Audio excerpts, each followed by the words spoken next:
नमस्कार दर्शक बंधु आज हूँ 15 डिसेम्बर 2025। चलतु देखने आज सकाल किसी गुरुत्वपूर्ण खबर। जदि पर्यंत वीडियो को लाइक करना वीडियो को लाइक करने सह चैनल को सब्सक्राइब करी कमेंट माध्यम जनातु आपण मैंने क्यों जिला देखुंत जहाद्वारा बड़ी गुरुत्वपूर्ण खबर आपण मान पाखे सर्वर उठे पहुंची पार। नंबर 1 10 वर्ष पर 12,000 हेबे चाषी आय। विधायकों दरमा वृद्धि को नहीं थमुनी चर्चा। एकाथरके विधायकों दरमा 3 गुण वृद्धि केते युक्तियुक्त से ने गाँ टू सहर आलोचना होती बेले बिजेडी सुप्रीम वर्धित दरमा नेबेनी बोली घोषणा करने को नहीं तेजी राजनैतिक बयानबाजी। विकसित ओडिशार परिकल्पना पर 2036 सुधा चाषी आय 12,000 करने को लक्ष्य रखिंट राज्य सरकार।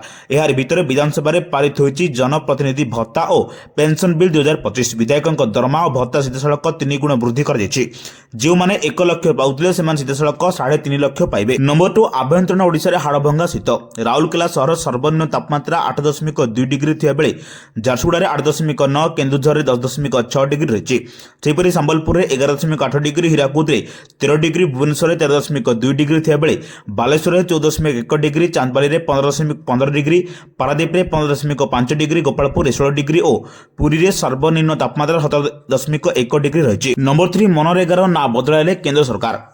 MGNRGA ना बदल निष्पत्ति नहीं प्रधानमंत्री नरेंद्र मोदी अध्यक्षतार बसता केंद्र कैबिनेट मोहर मारी। एवं ग्रामीण नियुक्ति योजना पूज्य बापू ग्रामीण रोजगार ग्यारंटी योजना भाई परिचय हासिल करिछि। केंद्र सरकार केवल ना बदल ना निश्चित कर्म नियुक्ति योजना कार्य दिवस को वृद्धि करिसेंति। पूर्व यह योजना अधीन ग्रामांचल लोकों निश्चित 125 दिन कार्य दिवस मिलता। यह 240 दिन को वृद्धि कर जमापड़ी। जातीय ग्रामीण नियुक्ति ग्यारंटी आईन 2005 ना अनुसार प्रथम कांग्रेस क्षमतासीन यूपीए सरकार यह लॉन्च करथिले। नंबर 4 कृषि निरंतर अभिवृद्धि पर शीतल भंडार एक सहायक परिवेश सृष्टि करिबो। कोल्ड स्टोरेज कनक्लेव एवं क्रीड़ा विक्रेता सम्मेलन 2025 अनुष्ठित हो जाएगी। APICOL ASSOCHAM रे मिलित सहयोग रे एही सम्मेलन सफलतार सहित आयोजन होइछि, जहां नीति निर्धारक, शिल्पनेता, कृषि उद्योग, चाषी गोष्ठी, आर्थिक प्रतिष्ठान एवं प्रजुक्ति विद्या प्रदानकारी एकत्रित करिछि। याद्वारा ओडिशा शीतल भंडार और अमल परवर्ती भित्तिभूमिर अभिवृद्धि को तैनात करिबा करा जाय पारे। ଏହି କାର୍ଯ୍ୟକ୍ରମକୁ ଉପମୁଖ୍ୟମନ୍ତ୍ରୀ ତଥା କୃଷି ଓ କୃଷକ ସଶକ୍ତିକରଣ ମନ୍ତ୍ରୀ କନବର୍ଦ୍ଧନ ସିଂଦେଓ ଉଦ୍ଘାଟନ କରିଥିଲେ। ପ୍ରଥମେ ପ୍ରଦର୍ଶନୀ ଅନୁଷ୍ଠାନିକ ଉଦ୍ଘାଟନ କରିଥିଲେ ଏବଂ ଓଡ଼ିଶାର ଅନ୍ୟାନ୍ୟ କୃଷି ସମ୍ଭାବନାକୁ ପ୍ରଦର୍ଶନ କରୁଥିବା ବିଭିନ୍ନ ଷ୍ଟଲ ପରିଦର୍ଶନ କରିଥିଲେ। ନମ୍ବର 5 ପ୍ରକାଶ ପାଇଲା RRB ରେଲୱେ ପରୀକ୍ଷା କ୍ୟାଲେଣ୍ଡର। ରେଳବାଇ ସହିତ ଜଡ଼ିତ ଥିବା ପରୀକ୍ଷା ତାରିଖ ଏବଂ ନିଯୁକ୍ତି ପ୍ରକ୍ରିୟାକୁ ନେଇ ଦୀର୍ଘ ଦିନ ଧରି ପ୍ରାର୍ଥୀମାନେ ଦ୍ୱନ୍ଦ୍ୱରେ ଅଛନ୍ତି। ଏଭଳି ସମୟରେ ରେଳବାଇ ନିଯୁକ୍ତି ବୋର୍ଡ RRB 2026 ପାଇଁ ନିର୍ଦ୍ଧାରିତ ବିଭିନ୍ନ ନିଯୁକ୍ତି ପାଇଁ ପରୀକ୍ଷା କ୍ୟାଲେଣ୍ଡର ପ୍ରକାଶ କରିଛି।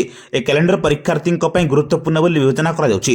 ପରୀକ୍ଷା କ୍ୟାଲେଣ୍ଡର ପ୍ରକାଶ ପାଇବା ପରେ ଛାତ୍ରଛାତ୍ରୀମାନେ ଆଗାମୀ ବର୍ଷ ହେବାକୁ ଥିବା ପରୀକ୍ଷା ତଥା ନିଯୁକ୍ତି ପ୍ରକ୍ରିୟା ବିଷୟରେ ଏକ ସ୍ପଷ୍ଟ ଧାରଣା କରିପାରିବେ। ନମ୍ବର 6 ଦିଲ୍ଲୀ ପ୍ରଦୂଷଣ ଅନିୟନ୍ତ୍ରିତ। ରାଜଧାନୀ ଦିଲ୍ଲୀରେ ବାୟୁ ଗୁଣବତ୍ତା ପୁଣି ଥରେ ଅତି ଗମ୍ଭୀର ସ୍ତରରେ ପହଞ୍ଚିଛି। ଆଜି ଅପରାହ୍ନରେ ବାୟୁ ଗୁଣବତ୍ତା ସ୍ତର ସାଂଘାତିକ ଶ୍ରେଣୀକୁ ଟପି ଯିବାରେ କର୍ତ୍ତୃପକ୍ଷ Delhi NCR grade action response plan ଚତୁର୍ଥ ପର୍ଯ୍ୟାୟ ଅନୁଯାୟୀ କଠୋର ପ୍ରଦୂଷଣ ନିରୋଧୀ ପ୍ରତିବନ୍ଧକ ଲାଗୁ କରିଛନ୍ତି। ପୂର୍ବାହ୍ନରେ ପ୍ରଥମ ପରିସ୍ଥିତିକୁ ଦେଖି ଗ୍ରାଫ୍ 3 ଲାଗୁ କରାଯାଇଥିଲା, କିନ୍ତୁ ଦିଲ୍ଲୀର ବାୟୁ ଗୁଣବତ୍ତା ସୂଚକାଙ୍କ तीव्र खराब धारा देखाइबा परे वायु गुणवत्ता परिचालना आयोग ग्राफ 4 लगाइबाकू निष्पत्ति नेथिले। नंबर 7 वंदे भारत ट्रेन रे मिलिबो स्थानीय खाद्य। केंद्र रेल मंत्री अश्विनी वैष्णव आज रेल भवन रे अधिकारी मानक सहित एक समीक्षा बैठक करथिले। केंद्र मंत्री अधिकारी मानक वंदे भारत ट्रेन रे स्थानीय खाद्य उपलब्ध कराइबाकू निर्देश देथिले। स्थानीय खाद्य परिवेशन द्वारा यात्री सुंदर अनुभूति हेबो, कारण यह एक स्थानीय अंचल संस्कृति एवं स्वाद को प्रतिफलित करे। भविष्य में धीरे धीरे समस्त ट्रेन रो सुविधा कार्यकारी करा। अवसर रेल एवं खाद्य प्रक्रियाकरण शिल्प राष्ट्रमंत्री राजनाथ सिंह बिट्टू उपस्थित रही। केंद्रमंत्री कहते जाल परिचय बाहर कर ट्रेन टिकेट बुकिंग उपर भारतीय रेलवाई कड़ा कार्यानुष्ठान सकारात्मक फलाफल आनी। यूजर को परिचय जांच एवं नकली आईडी चिन्हट पर एक कठोर व्यवस्था कार्यकारी होगा पर IRCTC वेबसाइट रे प्रतिदिन प्राय 5,000 नूतन यूजर आईडी सृष्टि होइछि, जहाँकि व्यवस्था लागू होगा पूर्व दैनिक प्राय 1 लाख थिला। नंबर 8 सुना और रूपा दर रे अस्वाभाविक वृद्धि जारी होइछि। चलित वर्ष सुना और रूपा दर रे अस्वाभाविक दर वृद्धि जाइछि। गत 3 सप्ताह मध्य 24 किलो सुना दर 10 ग्राम पिछा भुवनेश्वर बजार रे पाखापाखि 7,000 टंका महंगा होइछि। सेहिपरि 22 किलो सुना दर 6,300 टंका महंगा होइछि। तेबे शुक्रवार तुलना रे शनिवार सुना दर सामान्य कमिछि। 3 सप्ताह पूर्व भुवनेश्वर बजार रे 24 किलो सुना दर 1,27,000 ଟଙ୍କା ଏବଂ 22 କ୍ୟାରେଟ୍ ସୁନା ଦର 1,16,450 ଟଙ୍କା ରହିଥିଲା। ସାଧାରଣ ଲୋକେ ଅଧିକ ମାତ୍ରାରେ ବ୍ୟବହାର କରୁଥିବା ରୂପା ଦର ବୃଦ୍ଧି ସୁନାକୁ ବଦଳାଇଛି। ଗତ 3 ସପ୍ତାହ କିଲୋଗ୍ରାମ ପିଛା ରୂପା ଦର 39,000 ଟଙ୍କାକୁ ବୃଦ୍ଧି ପାଇଛି। ନମ୍ବର 9 ନବୀନ ଦେଖାଇଲେ ବଡ଼ ହୃଦୟ, ଲୋକଙ୍କ ପାଇଁ ଖର୍ଚ୍ଚ ହେଉ ମୋ ଦରମା। ବିରୋଧୀ ଦଳ ନେତା ତଥା ପୂର୍ବତନ ମୁଖ୍ୟମନ୍ତ୍ରୀ ନବୀନ ପଟ୍ଟନାୟକ କଲେ ବଡ଼ ଘୋଷଣା, ଦରକାର ନାହିଁ ବଢ଼େଇଥିବା ଦରମା, ଓଡ଼ିଶାର ଲୋକଙ୍କ ପାଇଁ ଖର୍ଚ୍ଚ ହେଉ ମୋ ଦରମା ଟଙ୍କା। ମୁଖ୍ୟମନ୍ତ୍ରୀ ମୋହନ ମାଝୀଙ୍କୁ ଚିଠି ଲେଖି ଅନୁରୋଧ କରିଛନ୍ତି ନବୀନ ପଟ୍ଟନାୟକ। ନବୀନ ଚିଠିରେ ଉଲ୍ଲେଖ କରିଛନ୍ତି ଯେ ଓଡ଼ିଶାର ଗରିବ ଲୋକଙ୍କ କଲ୍ୟାଣ ପାଇଁ ମୋ ଦରମା ଟଙ୍କା ଖର୍ଚ୍ଚ କରାଯାଉ। ଏଥିରେ 2015ରେ ଦେଇଥିଲେ ଆନନ୍ଦ ଭବନ, 2025 ଦେଲେ ଦରମା। 2015 ମସିହାରେ ନବୀନ ତାଙ୍କ ପୈତୃକ ସମ୍ପତ୍ତି ଆନନ୍ଦ ଭବନକୁ ଓଡ଼ିଶାର ଲୋକଙ୍କ ବ୍ୟବହାର ପାଇଁ ଦାନ କରିଦେଇଥିବା ବେଳେ ଏବେ ନିଜ ଦରମା ବି ଦାନ କରିବାକୁ ପୋଷଣ କରିଛନ୍ତି। ଆଉ ନବୀନଙ୍କ ଏହି ଘୋଷଣାକୁ ନେଇ ଏବେ ପ୍ରଶଂସାର ସୁଅ ଛୁଟିଛି। ନମ୍ବର 10 ଟାଟା ଷ୍ଟିଲ୍ ଯୁବ ଜ୍ୟୋତିର୍ବିଜ୍ଞାନୀ ପ୍ରତିଭା ଅନ୍ୱେଷଣରେ ସମ୍ବର୍ଦ୍ଧିତ ହେଲେ ରାଜ୍ୟର 30 ଛାତ୍ରଛାତ୍ରୀ।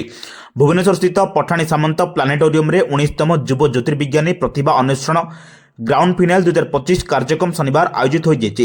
ଏଥିରେ ସାରା ରାଜ୍ୟ 30 ଜଣ ଯୁବ ଜ୍ୟୋତିର୍ବିଜ୍ଞାନୀଙ୍କୁ ଓଡ଼ିଶା ସରକାରଙ୍କ ବିଜ୍ଞାନ ପ୍ରଯୁକ୍ତି ବିଦ୍ୟା ଖାଦ୍ୟ ଯୋଗାଣ ଓ ଖାଉଟି କଲ୍ୟାଣ ମନ୍ତ୍ରୀ ଶ୍ରୀ କୃଷ୍ଣଚନ୍ଦ୍ର ପାତ୍ର ସମ୍ବର୍ଦ୍ଧିତ କରିଛନ୍ତି। ରାଜ୍ୟ ସରକାରଙ୍କ ବିଜ୍ଞାନ ପ୍ରଯୁକ୍ତି ବିଦ୍ୟା ବିଭାଗ ଅଧୀନସ୍ଥ ଭୁବନେଶ୍ୱରସ୍ଥିତ ପଠାଣି ସାମନ୍ତ ପ୍ଲାନେଟୋରିୟମ ସହଯୋଗରେ ଆୟୋଜିତ ଏକ ପ୍ରମୁଖ କାର୍ଯ୍ୟକ୍ରମ ରାଜ୍ୟର ପ୍ରତିଷ୍ଠିତ ଜ୍ୟୋତିର୍ବିଜ୍ଞାନୀ ପଠାଣି ସାମନ୍ତ ପ୍ରତି ଶ୍ରଦ୍ଧାଞ୍ଜଳି ଜ୍ଞାପନ କରୁଛି। ଏହାର ଉଦ୍ଦେଶ୍ୟ ହେଉଛି ରାଜ୍ୟର ଯୁବ ପ୍ରତିଭାମାନଙ୍କୁ ପ୍ରୋତ୍ସାହନ ଦେବା ସହିତ ସ୍କୁଲ ଛାତ୍ରଛାତ୍ରୀମାନଙ୍କୁ ବିଜ୍ଞାନ ଜ୍ୟୋତିର୍ବିଜ୍ଞାନୀ ଓ ଅନ୍ତରୀକ୍ଷ ଗବେଷଣାକୁ ଅନ୍ୱେଷଣ କରିବାକୁ ପ୍ରେରିତ କରିବା। ନମ୍ବର 11 ଅଷ୍ଟମ ବେତନ କମିଶନ ଭାର ସମ୍ଭାଳିବ ଭାରତୀୟ ରେଳବାଇ। କେନ୍ଦ୍ର ସରକାରୀ କର୍ମଚାରୀଙ୍କ ପାଇଁ ଅଷ୍ଟମ ବେତନ କମିଶନ ଲାଗୁ କରାହେବା ପୂର୍ବରୁ ବୃଦ୍ଧି ହେଉଥିବା ଦରମା ଓ ପେନ୍ସନ ଭାରକୁ ସମ୍ଭାଳିବ ଭାରତୀୟ ରେଳବାଇ ପକ୍ଷରୁ ଏବେଠାରୁ ବଡ଼ ଧରଣର ଖର୍ଚ୍ଚ କାଟ ପଦକ୍ଷେପ ଆରମ୍ଭ କରାଯାଇଛି।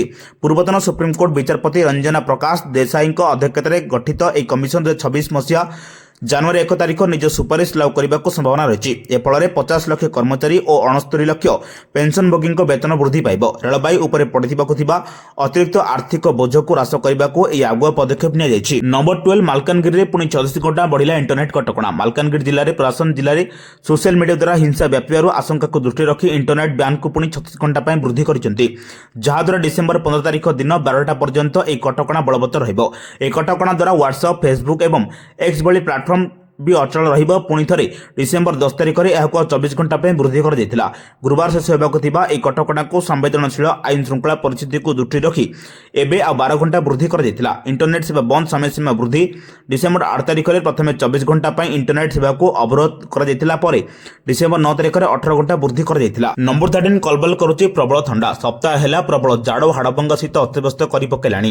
ପ୍ରବଳ ଶୀତରେ ଓଡ଼ିଶା ଥରୁଥିବା ବେଳେ ଜି ଉଦୟଗିରିରେ ତାପମାତ୍ରା 3 ଡିଗ୍ରୀ ପାଖାପାଖି ରହୁଛି। ଶନିବାର 10ଟି ସହର ତାପମାତ୍ରା 10 ଡିଗ୍ରୀ ତଳେ ରହିଥିଲା। କନ୍ଧମାଳ ଦାରିଙ୍ଗିବାଡ଼ିରେ ପ୍ରବଳ ଶୀତ ସାଙ୍ଗକୁ ତୁଷାରପାତ ଦେଖିବାକୁ ମିଳିଛି। ଆଗାମୀ ସପ୍ତାହ ପର୍ଯ୍ୟନ୍ତ ଶୀତ ଲହରୀ ନାହିଁ ନିସ୍ତାର। ପାହାଡ଼ିଆ ଅଞ୍ଚଳରେ 5 ଡିଗ୍ରୀ ତଳେ ରହିବାର ତାପମାତ୍ରା। ରାଜ୍ୟର ଅନ୍ୟାନ୍ୟ ସ୍ଥାନଗୁଡ଼ିକରେ ମଧ୍ୟ ତଳମୁହାଁ ରହିଛି ପାରଦ। ଭାରତୀୟ ପାଣିପାଗ ବିଭାଗ ଏଭଳି ଆକଳନ କରିଛି। ସକାଳୁ ଘନ କୁହୁଡ଼ି ମଧ୍ୟ ଯାନବାହନ ଚଳାଚଳରେ ବାଧା ସୃଷ୍ଟି କରୁଛି। ନମ୍ବର 14 ତୃତୀୟ ଟି20 ଟସ୍ ଜିତି ଭାରତର ବୋଲିଂ ନିଷ୍ପତ୍ତି। ଭାରତ ଏବଂ ଦକ୍ଷିଣ ଆଫ୍ରିକା ମଧ୍ୟରେ ଚାଲିଥିବା 5 ମ୍ୟାଚ୍ ବିଶିଷ୍ଟ ଟି20 ସିରିଜର ତୃତୀୟ ମୁକାବିଲା ରବିବାର ଧର୍ମଶାଳାରେ ଖେଳାଯାଉଛି। ଭାରତୀୟ ଦଳର ଅଧିନାୟକ ସୂର୍ଯ୍ୟକୁମାର ଯାଦବ ଟସ୍ ଜିତି ପ୍ରଥମେ ବୋଲିଂ କରିବାକୁ ନିଷ୍ପତ୍ତି ନେଇଛନ୍ତି। ବର୍ତ୍ତମାନ ଏହି ସିରିଜ 1-1ରେ ବରାବର ରହିଛି। ଅଧିନାୟକ ସୂର୍ଯ୍ୟକୁମାର ଯାଦବ ଟସ୍ ସମୟରେ ସୂଚନା ଦେଇଛନ୍ତି ଯେ ବ୍ୟକ୍ତିଗତ କାରଣରୁ ଦ୍ରୁତ ବୋଲର ଯଶପ୍ରୀତ ବୁମରା ଏହି ମ୍ୟାଚ୍ରୁ ବାଦ ପଡ଼ିଛନ୍ତି। ତାଙ୍କ ସ୍ଥାନରେ ହର୍ଷିତ ରାଣାଙ୍କୁ ସୁଯୋଗ ମିଳିଛି। ସେହିପରି ଅସୁସ୍ଥତା କାରଣରୁ ଅଲରାଉଣ୍ଡର ଅକ୍ଷୟ ପଟେଲ ମଧ୍ୟ ଖେଳୁନାହାନ୍ତି ଏବଂ ତାଙ୍କ ବଦଳରେ ସ୍ପିନର କୁଳଦୀପ ଯାଦବ ଚୂଡ଼ାନ୍ତ ଏକାଦଶରେ ସାମିଲ ହୋଇଛନ୍ତି। ନମ୍ବର 15 ପର୍ଯ୍ୟଟକଙ୍କୁ ଦୂରଦୂରାନ୍ତରୁ ଟାଣି ଆଣୁଛି ଦାରିଙ୍ଗିବାଡ଼ି। ଓଡ଼ିଶାର କାଶ୍ମୀର କୁହାଯାଉଥିବା ଦାରିଙ୍ଗିବାଡ଼ି ସମେତ ତାର ଆଖପାଖରେ ପର୍ଯ୍ୟଟକଙ୍କ ଭିଡ଼ ଦେଖିବାକୁ ମିଳିଛି। ଏଭଳି ଏକ ପର୍ଯ୍ୟଟନ କ୍ଷେତ୍ର ଦାରିଙ୍ଗିବାଡ଼ିଠାରୁ ମାତ୍ର 22 କିଲୋମିଟର ଦୂରତାରେ ରହିଛି, ଯାହାକି ପର୍ଯ୍ୟଟକଙ୍କୁ ଦୂରଦୂରାନ୍ତରୁ ଟାଣି ଆଣୁଛି। ଦାରିଙ୍ଗିବାଡ଼ି ଓ କୋଟଗଡ଼ ବ୍ଲକ ସୀମା ରାଣୀପାଙ୍ଗା ପଞ୍ଚାୟତରେ ରହିଛି ଦାରାବାଡ଼ି ଜଳପ୍ରପାତ, ଯେଉଁଠି ସୌନ୍ଦର୍ଯ୍ୟର ଭରପୁର ରହିଛି ପରିବେଶ। ପର୍ଯ୍ୟଟକ ବଣଭୋଜିର ମଜା ନେବା ସହ ବାରମ୍ବାର ସେଠାକୁ ଆସିବାକୁ ପସନ୍ଦ କରନ୍ତି। ଯେଉଁ ପର୍ଯ୍ୟଟକ ଦାରିଙ୍ଗିବାଡ଼ି ଆସନ୍ତି ସେମାନେ ନିଶ୍ଚିତ ଜଳପ୍ରପାତକୁ ବୁଲିବାକୁ ଯିବାକୁ ପସନ୍ଦ କରୁଥିବା ଜଣାପଡ଼ିଛି। ତେବେ ସେଠାରେ ପର୍ଯ୍ୟଟକଙ୍କୁ ମୌଳିକ ସୁବିଧା ମିଳୁନଥିବା ବେଳେ ସେଠାରେ ପହଞ୍ଚିବା ପାଇଁ ସଂଯୋଗୀକରଣ ରାସ୍ତାର ଉନ୍ନତି ସହ ପିଇବା ପାଣିର ବ୍ୟବସ୍ଥା, ଶୌଚାଳୟ ରହିଥିଲେ ସୁଦ୍ଧା ତାହା ଅଚଳ ବ୍ୟବସ୍ଥା ଯୋଗୁଁ ଆସୁଥିବା ପର୍ଯ୍ୟଟକଙ୍କ ସମସ୍ୟାର ସମ୍ମୁଖୀନ ହେଉଥିବା ପର୍ଯ୍ୟଟକମାନେ ନିଜ ମତ ରଖିଛନ୍ତି। ଏହିଭଳି ଗୁରୁତ୍ୱପୂର୍ଣ୍ଣ ଖବର ପାଇବା ପାଇଁ ଆମ ଚ୍ୟାନେଲ ସହ ଯୋଡ଼ି ରୁହନ୍ତୁ। ଯଦି ଏପର୍ଯ୍ୟନ୍ତ ଭିଡ଼ିଓକୁ ଲାଇକ୍ କରିନାହାନ୍ତି, ଭିଡ଼ିଓକୁ ଲାଇକ୍ କରିବା ସହ ଚ୍ୟାନେଲକୁ ସବସ୍କ୍ରାଇବ୍ କରି କମେଣ୍ଟ ମାଧ୍ୟମରେ ଜଣାନ୍ତୁ ଆପଣମାନେ କେଉଁ ଜିଲ୍ଲାରୁ ଦେଖୁଛନ୍ତି, ଯାହାଦ୍ୱାରା ଏଭଳି ଗୁରୁତ୍ୱପୂର୍ଣ୍ଣ ଖବର ଆପଣମାନଙ୍କ ପାଖରେ ସର୍ବପ୍ରଥମେ ପହଞ୍ଚି ପାରିବ। ବ୍ୟୁରୋ ରିପୋର୍ଟ, ସାବଧାନ ଓଡ଼ିଶା।